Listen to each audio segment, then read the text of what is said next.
వాళ్ళ ప్రయత్నం ఏంటంటే ప్రజాక్షేత్రంలో బీఆర్ఎస్ ను పడగొట్టాలంటే ఈ కాళేశ్వరంను పడగొట్టాలనేటువంటి ఒక కుటిల ప్రయత్నం రేవంత్ రెడ్డి గారిలో కనబడతా ఉంది. ఎందుకంటే రేవంత్ రెడ్డి గారి రెండు మాటలు గుర్తు చేయాల్సిన అవసరం కూడా ఉంది.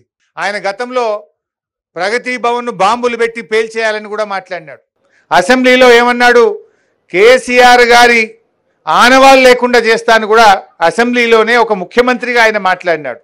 అటువంటి వ్యక్తి దేనికైనా ఒడిగొట్టాడనేటువంటి అనుమానాలు కలుగుతూ ఉన్నాయి. కేసీఆర్ గారి ఆనవాళ్ళు లేకుండా చేస్తా అన్నటువంటి ముఖ్యమంత్రి గారు రేపు కాళేశ్వరం ప్రాజెక్ట్ అనేది కేసీఆర్ కట్టినటువంటి ఒక ఇంజనీరింగ్ మార్వల్. ఇవాళ తెలంగాణకు లైఫ్ లైన్.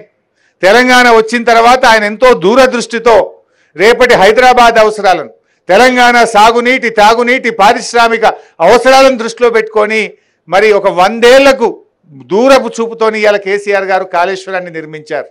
కానీ ఆయన ఏంటంటే దీంతో ఆయనకు మంచి పేరు వచ్చింది, ఆయన ఆనవాళ్ళు లేకుండా చేయాలనేటువంటి కుట్రలు చేస్తున్నారనేటువంటి అనుమానాలు ఇవాళ రాష్ట్ర ప్రజల్లో కలుగుతూ ఉన్నాయి.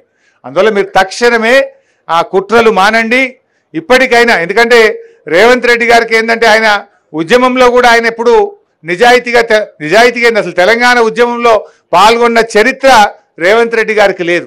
ఎలాగో ఉద్యమంలో మీరు పాల్గొన్న చరిత్ర లేదు, కనీసం పరిపాలనలోనైనా నిజాయితీగా చేయండి. ఇవాళ తెలంగాణ ఉద్యమ ప్రతిరూపం కాళేశ్వరం ప్రాజెక్ట్. తెలంగాణ ఉద్యమం పుట్టింది నీళ్ళలో పుట్టింది.